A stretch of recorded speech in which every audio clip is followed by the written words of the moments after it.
which has really caught the imagination of the entire nation. It has happened right here in Karnataka. We've addressed this in Delhi. I have been to Belgaum. कल मैं हुबली में भी थी, वहाँ पर भी मैंने इसको एड्रेस किया, और आज बेंगलुरु में इसको एड्रेस करना ज़रूरी है। ये तस्वीर एक इंसान की है, वो हासन से सांसद है। Here is Prajwal Revanna. He is the MP from Hasan and the BJP JDS candidate from the same place this election. Here in this picture, Mr. Modi not just shared the stage with him, he praised him and he asked for votes in his favor. ये वो तस्वीर है जहां पर प्रधानमंत्री मोदी ने प्रज्वल रेवन्ना के लिए 14 अप्रैल को, आज से 15 दिन पहले, वोट मांगा, उनकी तारीफ की, उनकी पीठ थपथपाई, उनके साथ मंच साझा किया। ये पहली बार नहीं है कि वो प्रज्वल रेवन्ना से मिले हैं। प्रज्वल रेवन्ना मोदी परिवार का हिस्सा है। जो मोदी का परिवार है उसका हिस्सा प्रज्वल रेवन्ना है। इस तस्वीर में वो आपको प्रधानमंत्री के साथ अपने दादा, वो एच डी देवेगौड़ा जी के पौत्र हैं, उनके साथ दिख सकते हैं। ये प्रज्वल रेवन्ना है, एक ऐसा राक्षस, एक ऐसा दरिंदा जिसकी बात सुनकर रूह कांप जाए।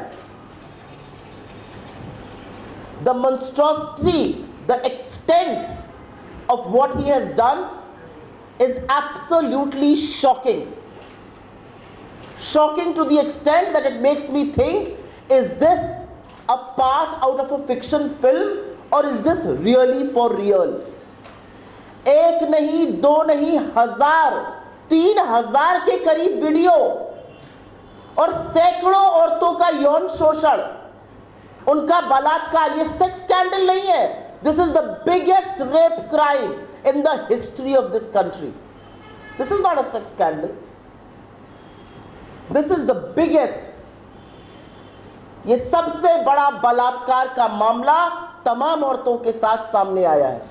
कभी कभी देखकर लगता है कि शायद ये किसी पिक्चर का सीन हो, लेकिन नहीं, ये यथार्थ में हुआ है। जिस व्यक्ति को हासन ने अपना सांसद बनाया, ये उसके कुकृत्यों का नतीजा है। 3,000 के करीब वीडियो, सैकड़ों औरतों के जीवन को तहस नहस करने वाला ये आदमी सिर्फ कैंडिडेट नहीं है, मोदी जी का चहेता है। नरेंद्र मोदी ने इसके लिए 14 अप्रैल को मैसूरू में वोट मांगे, वोट की अपील की, इसकी पीठ थपथपाई, इसकी प्रशंसा की। It leaves a lot of questions to be answered, but before I take some of those questions, it is important to update you on what we have done. The Karnataka Commission for Women took suo motu cognizance, issued a letter to the SP, also issued a letter to the Chief Minister. Within hours, कुछ ही घंटों में हमने SIT गठित करी। SIT ने already इनके पिताजी रेवन्ना जी को, जो को अक्यूज्ड है, और इनको समन भेज दिए। एसआईटी घटित होते ही आदमी भाग गया, ये देश छोड़कर भाग गया। He fled the country within hours of the SIT being constituted. One doesn't even know whether he has voted in his own election or not. अपने खुद के चुनाव में वोट भी दिया है या नहीं दिया नहीं पता, लेकिन एसआईटी गठित होते ही ये भाग जाता है। इसमें मेरा पहला सवाल आता है, अमित शाह को कौन कहां जा रहा है सब पता रहता है। प्रियंका गांधी अपनी लड़की से मिलने 2 दिन के लिए जा रही है, उसको वो पता भी है, उसका जिक्र भी कर रहे हैं चुनावी रैली में। हर तरह की जासूसी होगी, लेकिन ये राक्षस, ये दरिंदा भाग जाता है। पता नहीं चलता आपको पता नहीं चलता कि ये कैसे भाग गया। And now to the main point of this press conference, and that main point is that ये जो मोदी के परिवार का, बीजेपी का पटका पहने हुए प्रज्वल रेवन्ना है, क्या 14 अप्रैल को नरेंद्र मोदी को नहीं पता था ये किस तरह का दरिंदा है? क्या वो अनभिज्ञ थे? Was he unaware? Was he ignorant about it? Absolutely not. He knew exactly who this man is. He knew exactly what he had done. He knew exactly the crimes that he committed. वो अच्छी तरह से जानते थे ये आदमी कौन है, इसने क्या पाप किया है, इसके कौन कौन से काले कारनामे हैं, उनको सारी जानकारी थी। because BJP's own leader Devaraj Gowda in December 2023 wrote mails, sent letters to Amit Shah, to JP Nadda, to Narendra Modi, telling him about this guy, telling him about this monster, and telling them not to make him a candidate. December 2023. January 2024, he did a press conference and he made this matter public. And in that press conference, he said that he has shared proofs. उस press conference में उन्होंने कहा, जनवरी में, दिसंबर में चिट्ठियां लिखने के बाद प्रधानमंत्री अमित शाह और जेपी नड्डा को जनवरी में प्रेस कॉन्फ्रेंस करी और उसमें कहा कि उन्होंने सारे साक्ष्य और सारे सबूत बीजेपी की सीनियर लीडरशिप को, कर्नाटका की लीडरशिप को भेजा है। आगे सुनिए, मार्च और फरवरी के वो 2 महीने जब चुनाव की गहमा गहमी चल रही थी, जब जेडीएस के साथ अलायंस हो रहा था, जब अमित शाह मैसूरू आए, उनसे बीजेपी के तमाम नेताओं ने, जिसमें उनके पूर्व विधायक एस.टी. रामास्वामी जैसे लोग भी शामिल हैं, तमामों कार्यकर्ताओं ने मिलकर कहा, इस दरिंदे को, इस राक्षस को अपना उम्मीदवार मत बनाइए, इसके खिलाफ बहुत सारे साक्ष्य और सबूत देवराज गौड़ा जी ने आपको दिए हैं, इसने बहुत गंदे काम किए हैं, इसने औरतों का यौन शोषण किया है, उनको जबरदस्ती, उनके साथ जोर जबरदस्ती की है, और इसने किसी को नहीं बख्शा, इसने हर तरह की औरत का यौन शोषण किया, अपने घर में काम करने वाली का, अपनी पार्टी की कार्यकर्ता का, अपनी जिला पंचायत सदस्यों का, 63 साल की एक बूढ़ी महिला जो इसकी मां की उम्र की होगी, वो एक वीडियो में इससे गिड़गिड़ा के कह रही है मेरे साथ ऐसा मत करो। और अब जो तथ्य सामने आ रहा है वो और भी चौंकाने वाला है और भी परेशान करने वाला है, और वो तथ्य है कि इसने नाबालिग लड़कियों को भी नहीं बख्शा। पॉक्सो के तहत केस तुरंत फाइल होना चाहिए, और केस फाइल हो चुका है, एसआईटी गठित हो चुकी है। बीजेपी सब कुछ जानती थी और उसके बाद भी ऐसे व्यक्ति को नरेंद्र मोदी साथ में लेकर घूम रहे हैं, ऐसे व्यक्ति को प्रोत्साहित कर रहे हैं, सब कुछ जानने के बावजूद भी। और अब मैं आगे की बात करती हूं। जब यह खबर सामने आई तो बीजेपी के लोगों ने भ्रम फैलाना शुरू किया, झूठ बोलना शुरू किया। As usual they resorted to lies, and one of the big lies was that the driver had shared the details with Congress leadership. Absolute nonsense, absolute lies. The driver is now on record, the driver is now on camera to say he has not shared any evidence, any pen drive with any Congress leader.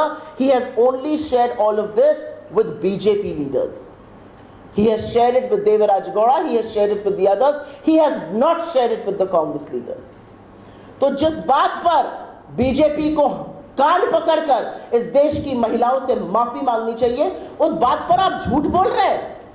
BJP के तमाम नेता, BJP के तमाम निर्लज्ज supporters एक tweet दिखा के बोल रहे हैं कि आपने इसका समर्थन किया था। हाँ, हमने 5 साल पहले इसका समर्थन किया था, लेकिन हमें यह नहीं पता था कि यह दरिंदा है, यह जानवर है, यह राक्षस है। आपको तो पता था। जिस दिन नरेंद्र मोदी इसकी पीठ थपथपा रहे थे, वो जानते थे यह राक्षस है, वो जानते थे इस राक्षस ने कितनी औरतों की जिंदगी तबाह की है, वो जानते थे कि इस राक्षस ने कितनी औरतों का यौन शोषण किया है। This is the Harvey Weinstein moment of India, no less. ये बलात्कार का, ये रेप का सबसे जघन्य मामला है। और अब मैं वो सवाल पूछना चाहती हूं जो देश की सारी महिलाएं पूछ रही है, जो देश की सारी औरतें पूछ रही है, जो आधी आबादी पूछ रही है, और वो सवाल है कि ऐसा क्यों होता है कि जब जब औरतों के साथ अपराध होता है, जब जब औरतों के साथ कुछ गलत होता है, तो वहां पर बार बार नरेंद्र मोदी और भारतीय जनता पार्टी ही पाई जाती है। हर बार औरतों के साथ जो गलत करता है, संरक्षण उसको मिलता है। हर बार जो औरतों के साथ गलत करता है, उसको पॉलिटिकल पेट्रोनेज मिलता है। That's the question that women all across the country are asking. How is it that repeatedly when there is crime against women, political patronage is given to the perpetrators of crime and not the victims themselves.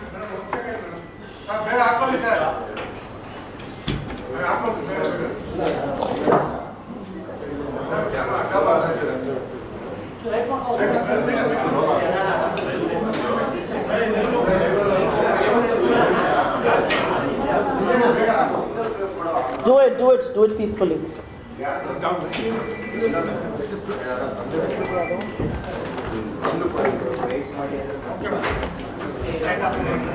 Are you good? Can we start?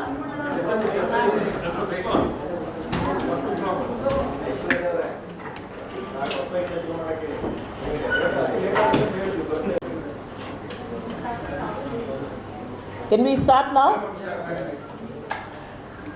तो अब वो सवाल जो देश की सारी औरतें पूछ रही हैं, women from all across the country are asking only one question: how is it that each time there is a crime against women, the Prime Minister and the BJP give political patronage to the perpetrator of that crime, to the criminal, to the man who has committed that crime against women?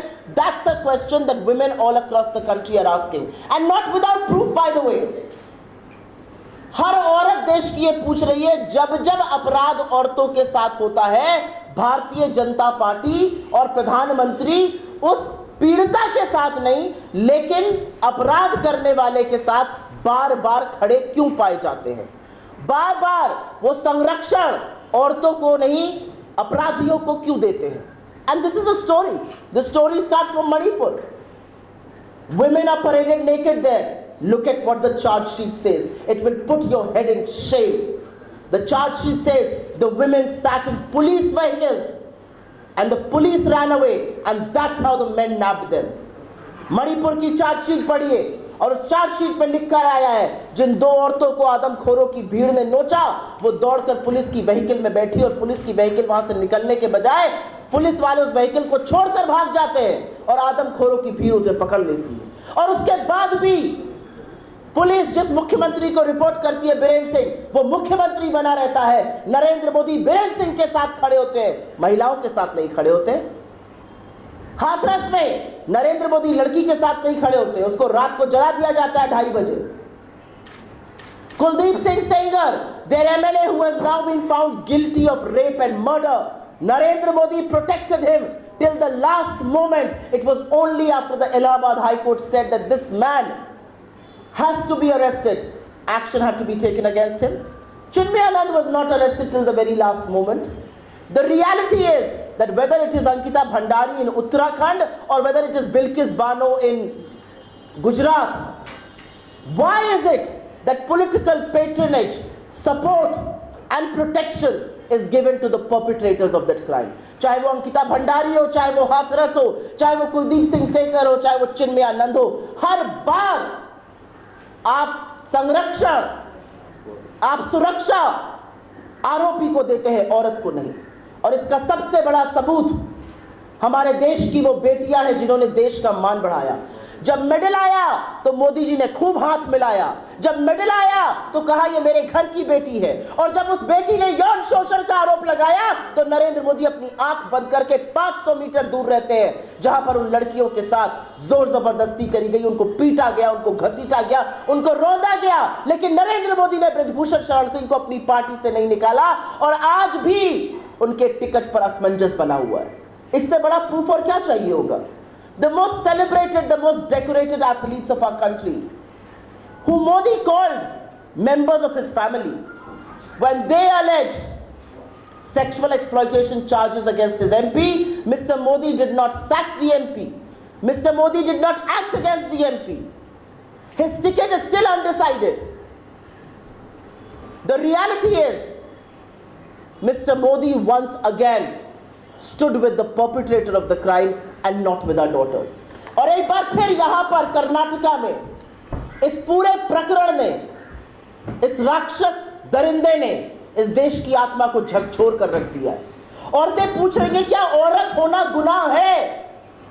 और अगर हमारे खिलाफ कोई कुछ करता है तो Bharatiya Janata party उसको इतना सम्मान, इतनी सुरक्षा, इतना संरक्षण कैसे देती है? नरेंद्र मोदी हर बार की तरह चुप है, स्मृति ईरानी मौन व्रत हर बार की तरह रखी हुई है। नेशनल कमीशन फॉर वुमेन जो बार बार पर नोटिस पर नोटिस, नोटिस पर नोटिस, नोटिस पर नोटिस ऑपोजिशन को देता है, 72 घंटे बाद, 96 घंटे बाद जागा है और डीजीपी से एक रिपोर्ट मांगी है। क्यों? आप तो अपने मेंबर्स को हर जगह दौड़ा दौड़ा के भेजते हैं रिपोर्ट लाने के लिए। भेजिए कर्नाटका, पता करिए कि इस दरिंदे ने क्या किया है। लिखिए एक चिट्ठी अमित शाह और नरेंद्र मोदी को और पूछिए ये देश छोड़कर कैसे भाग गया। लिखिए एक चिट्ठी अमित शाह और नरेंद्र मोदी को और पूछिए कि ऐसे दरिंदे को आपने क्यों अपना उम्मीदवार बनाया। लिखिए एक चिट्ठी जेपी नड्डा को और पूछिए आपको इस बात का पता था, आपको एक साक्ष्य दिया गया था, उसके बाद भी आपने प्रधानमंत्री के साथ मंच कैसे साझा करवाया। अगर हिम्मत है एनसीडब्ल्यू की तो ये चिट्ठी लिखे, वरना जिस तरह का पॉलिटिकल प्रोपेगेंडा और विशुद्ध पॉलिटिकल कार्यक्रम वो करते हैं वो करते रहेंगे। लेकिन यहां पर कटघरे के घेरे में ना सिर्फ ये दरिंदा, ना सिर्फ जेडीएस, पर सबसे आगे at the very forefront in the dock is nobody but the prime minister of this country. क्या ये नारी अभिवादन है? क्या ये नारी शक्ति है? क्या ये बेटी बचाओ बेटी पढ़ाओ है? ये असलियत है। और मुझे ये कहते हुए बिल्कुल भी संशय नहीं है कि पिछले 10 सालों में इस देश की आधी आबादी के साथ जब जब गुनाह, जब जब अत्याचार, जब जब गलत हुआ है, नरेंद्र मोदी ने संरक्षण आरोपी को, दोषी को, गलत करने वालों को, गुनाह करने वालों को दिया है। I welcome your questions suo motu. In case you want some of the stuff repeated, I am happy to do that.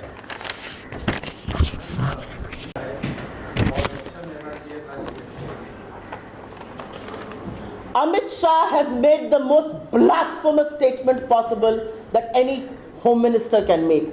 Amit Shah के इस बयान से ही साबित हो जाता है कि जो नैतिक दिवालियापन है वो कितना ज्यादा बीजेपी में घुसा हुआ है। This is moral bankruptcy of the highest order. I ask Amit Shah from this platform on behalf of all my colleagues here, on behalf of the Congress party, before raising questions on the state government, you first answer the one question that I'm raising to you.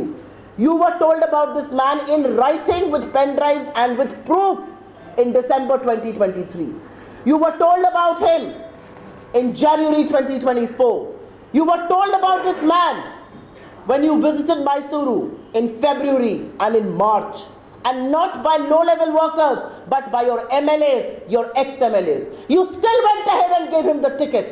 And now how dare, absolutely how dare, आपकी हिम्मत कैसे है ये कहने की कि state act करे। आपने क्या किया?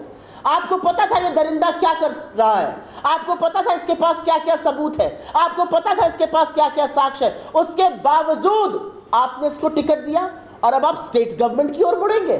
पाप आपने किया है और पाप की गागर आपकी भर रही है। Any other questions? Yesterday, H.D. Kumaraswamy made a statement that D.K. Shivkumar has deliberately released these clips at the time of the election, despite having known about it 4-5 years back, despite having access to these clips, that Congress has chosen the time of the election to bring disrepute to the Devegowda family, and that this was only to attack him. How are you viewing this? I have a very strong view on this, and I will take a cue from your question. Disrepute to the Devegowda family. There are two parts to your question. One is that this has brought disrepute to the Devegowda family, and the other is that we have chosen to do it now and we knew about it earlier. Let me deal with it both, and I will answer this in Hindi as well because it's important. What is more important? Disrepute to the Devegowda family or justice for these women? What is more important? Disrepute to the Devegowda family or catching this criminal? Disrepute to the Devegowda family or bringing a man who has destroyed the lives of hundreds of women. Thousands of ugly porn videos have been recorded of this man. Should he be nabbed or should we care about the disrepute of the Devegowda family? When something like this happens in the family, I am reasonably certain family members know about this. This could not have gone without being under the watch of the patriarch of the family, of the women of the family, of members of the family. Why did they not stop him?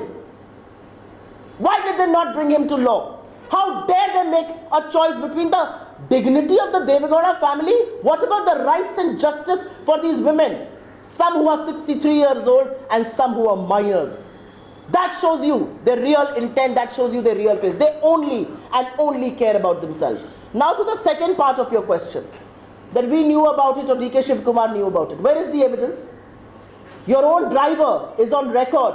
Your own driver has released a video that I have seen in which he has said he has never shared any evidence with a Congress leader. He has shared with BJP leaders. If the evidence was being shared with BJP leaders, H.D. Kumaraswamy, his father, his party, jolly well knew about it as much as Mr. Modi, Amit Shah and J.P. Nadda did. What did you do about that? Why did you not approach the police? Do you know in POCSO, you should have gone to the police right there and then? What kind of statements are these being made? Mr. Revanna has on record to say this is a 4-year-old matter. At least he's not saying this is a deep fake or this is AI or something like that. So whether you commit a crime against women 40 years back or 4 years back or 4 months back or 4 days back, it doesn't matter. You have committed a crime and you should be brought to book. It's as simple as that for us. मैं इसका हिंदी में ज़रूर जवाब देना चाहती हूँ क्योंकि इस पर बहुत चर्चा हो रही है और एक मैंने जो स्टेटमेंट सुना एच.डी. कुमारस्वामी का उसने मुझे वाकई में स्टन कर दिया।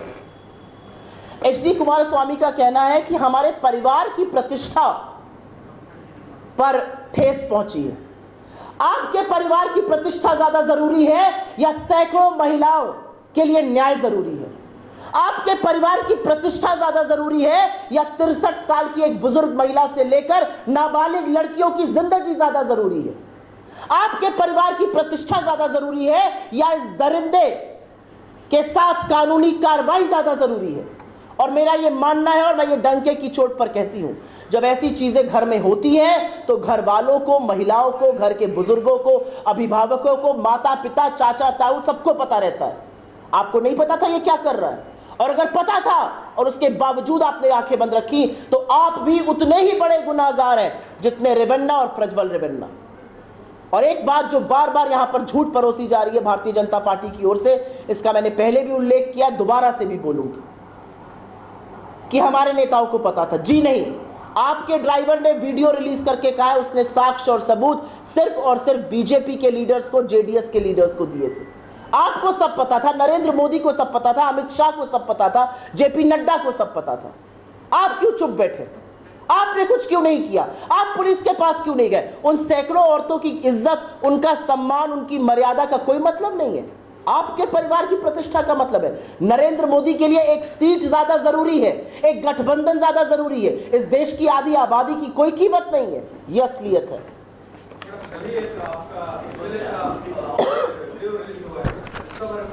Sorry, I don't know about this matter, so I will not make a comment. Your minister, Excise Minister Dimapura has compared Dr. Revanna with Lord Krishna, saying that even Lord Krishna was having so many wives and ladies and they were... When has he made the statement? Yesterday. Absolutely wrong statement to make. I denounce this statement. I distance from it. Absolutely wrong statement to make. आप बिल्कुल गलत कहा है। अगर कहा है तो बिल्कुल गलत कहा है। मैं इसकी घोर निंदा करती हूं और ये पार्टी का मत नहीं है। उन्होंने पार्टी के खिलाफ जाकर ये बात कही है, बिल्कुल गलत बात कही है, बिल्कुल गलत है। ये राक्षस है, ये दरिंदा है, ये प्रेम कहानी नहीं है। This is not a love story that was unfolding with women from across the social strata and across age groups. जिसने भी कहा है उसके खिलाफ कार्रवाई होगी।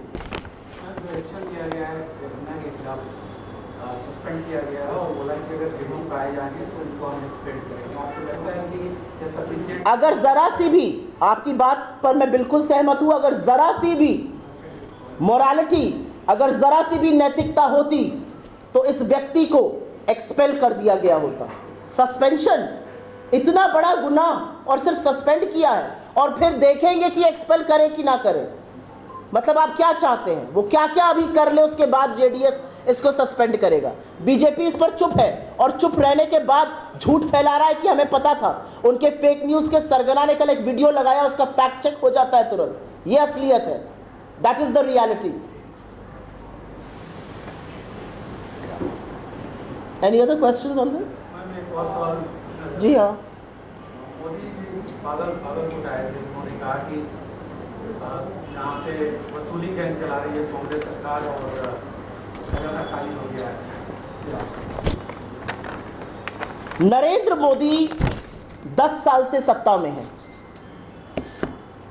नरेंद्र मोदी को इस देश ने जबरदस्त बहुमत दिया और बहुत मोहब्बत भी दी। और 10 साल बाद जब आज देश में चुनाव आया है तो नरेंद्र मोदी को 10 साल में अपना किया हुआ एक काम याद नहीं आ रहा है। 10 साल में उन्होंने एक तो काम किया होगा जिसकी चर्चा कर सकते हैं या आगे के भविष्य की कोई नीति की बात कर ले। 10 साल बाद भी नरेंद्र मोदी हर पब्लिक मीटिंग में, हर इंटरव्यू में नेहरू से लेकर कांग्रेस को ही कोस रहे हैं। तो आपको प्रधानमंत्री बनाया क्यों इस देश ने? वही झुंझुना जो आप 2014 में बजा रहे थे वो 2024 में भी बजा रहे हैं। तो मतलब क्या है इसका? नरेंद्र मोदी से आज ये सवाल पूछने का है कि आप 10 साल सत्ता में रहे, आपके ऊपर 10 साल तक इस देश ने विश्वास किया। क्या किया आपने इस देश में? आपने इस देश में 45 साल की सबसे ज्यादा बेरोजगारी की, आपने कमर तोड़ महंगाई करी, आपने गरीब को और गरीब बनाया, आपने गरीब के आटा, दही, पढ़ाई, दवाई पर जीएसटी लगाया, आपने इस देश को गर्मी में पैदल चलवाया। जब कोविड आया आपने बहती हुई लाशें दिखाई कोविड में। यह किया आपने इस देश के साथ। आपके तो बड़े बड़े वादे थे। आप तो किसान की आय दोगुनी करने वाले थे। दोगुनी करना तो दूर, 27 रुपए दिन का किसान कमा रहा है, 1600 करोड़ रुपए आपका दोस्त कमा रहा है। किसानों की शहादत हो जाती है, 700 किसानों की। देश का प्रधानमंत्री कहता है मुझे क्या, मेरे लिए थोड़ी मरे। किसान एमएसपी की मांग करता है, आप उसके रास्ते में कीले बिछवा देते हैं, सड़कें खुदवा देते हैं। क्यों? दिल्ली किसी के बाप की है? ये किस तरह के काम नरेंद्र मोदी ने किए हैं? नरेंद्र मोदी ने इस देश के में 2 हिंदुस्तान बनाए हैं। एक हिंदुस्तान जो अमीरों का हिंदुस्तान है, जो लाखों, सैकड़ों, करोड़ों रुपए चकाचौंध में खर्चा करता है, चाहे शादी, ब्याह, बर्थडे पार्टी जो हो। और एक हिंदुस्तान नरेंद्र मोदी ने बनाया है जहां पर जब G20 होता है तो आपको उस हिंदुस्तान को ढकने के लिए पर्दे लगवाने पड़ते हैं। एक हिंदुस्तान बनाया है जहां पर 20% आबादी दिन के 46 रुपए पे जी रही है। यह हिंदुस्तान बनाया है। नरेंद्र मोदी ने 2 भारत बनाए और वो दोनों भारत एक दूसरे से इतने जुदा, इतने दूर हैं कि वो खाई बढ़ती जा रही है। लेकिन जिस भारत को आपने खाई में ढकेला है वो आपसे बदला लेगा। A statement by Mr. Madhukar Kharge where he says, talking in Chhattisgarh at a public event, he said that this is the candidate Shivkumar Dharia. He has Shiv in his name, which is equivalent to Ram, and he says बराबर ही राम का मुकाबला कर सकते हैं क्योंकि ये शिव है. And the BJP is responding to this, saying that the Congress is now trying to start a war between two gods. Do you even think that this is a statement I will respond to? The BJP has nothing substantial to talk about. I wish they were speaking in Chhattisgarh about the promises the BJP had made. The Matra Bandhan scheme that was supposed to give 1,000 rupees to every woman. It's been 5 months since election. One installment has come. Why? The BJP said Chhattisgarh women will get cylinders and 500 rupees. Where are those cylinders? The BJP has nothing substantial to talk about. The reality is that the Prime Minister or the BJP is only and only speaking about matters that pertain to the Congress party, that go up to Nehru. They are obsessed with Rahul Gandhi. They have nothing substantial to talk about themselves. They have absolutely zero achievements in the last 10 years that they can boast of. They have no strategy whatsoever for the future. The Prime Minister, the Home Minister, Mr. Nadda, all that they want to talk about is this. The reality is that the BJP knows jolly well it has lost this election. The first 2 phases have been a dampener. The next phases will also set the stage for Mr. Modi's ouster. The reality is that they cannot digest their defeat. They know that they have been anti-constitution. They know that their entire plot with the RSS to change the constitution of this country, to deny reservations, is threadbare before people. And so today, it is imperative upon the BJP to distract. But the people are not going to be distracted. BHP's Champat Rai has slammed Rahul Gandhi's statement that President Draupadi Murmu was not allowed to enter Ram Mandir in Ayodhya because she was baseless, and this decision made by Rahul Gandhi is not so. Why was she not invited? इस देश की पहली आदिवासी महिला राष्ट्रपति, जिनको पहला नागरिक कहा जाता है, the President of India is the first citizen of this country, the custodian of Parliament, the custodian of our Constitution, the supreme commander of our armed forces. एक ऐसी महिला जो आदिवासी समाज से आती हैं, वो राष्ट्रपति बनती हैं, उनको ना पार्लियामेंट के इनॉग्रेशन के लिए बुलाते हैं, ना राम मंदिर के इनॉग्रेशन के लिए बुलाते हैं। क्यों नहीं बुलाते हैं? क्योंकि वो आदिवासी है, क्योंकि उनका ओहदा आपसे ऊपर है, क्योंकि वो आ जाती तो कैमरा उन पर होता, आप पर नहीं होता। एक दलित राष्ट्रपति इस देश में आए, रामनाथ कोविंद, शिलान्यास किया आपने, when you laid the foundation stone of the Parliament of India, and mind you, it is the Parliament of India constitutes of the Lok Sabha, the Rajya Sabha, and the President of India. That's Article 5 of the Constitution. Why did they not invite Mr. Kovind for the ground laying ceremony? Why did they not invite the President of India, a tribal woman, for inauguration of Parliament? She is a constituent of that Parliament. She was not invited. She had no other programs, and what could be a bigger program than the Ram Temple inauguration or the Parliament being inaugurated? Why were they not invited?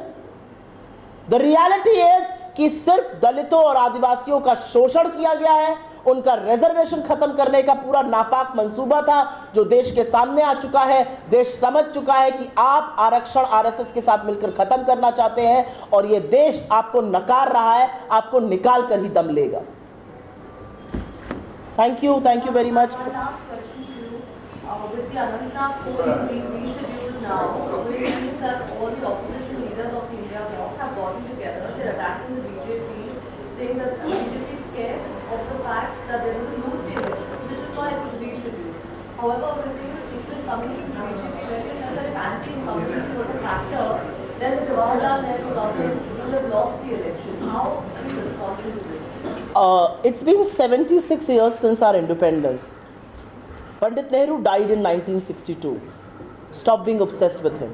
And if you're so obsessed, go get yourself treated. That's what I would want to tell the BJP. I have the names of some very good shrinks and psychologists and psychiatrists who I can share with you, and you can share with the good officers of the BJP. Because let me tell you, this is a disease.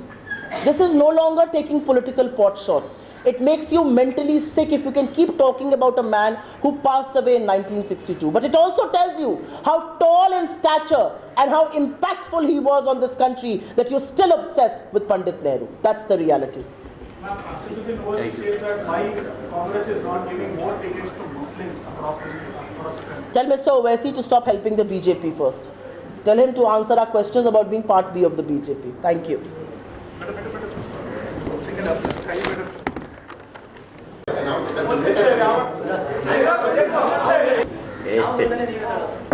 No fighting, peace. Thank you.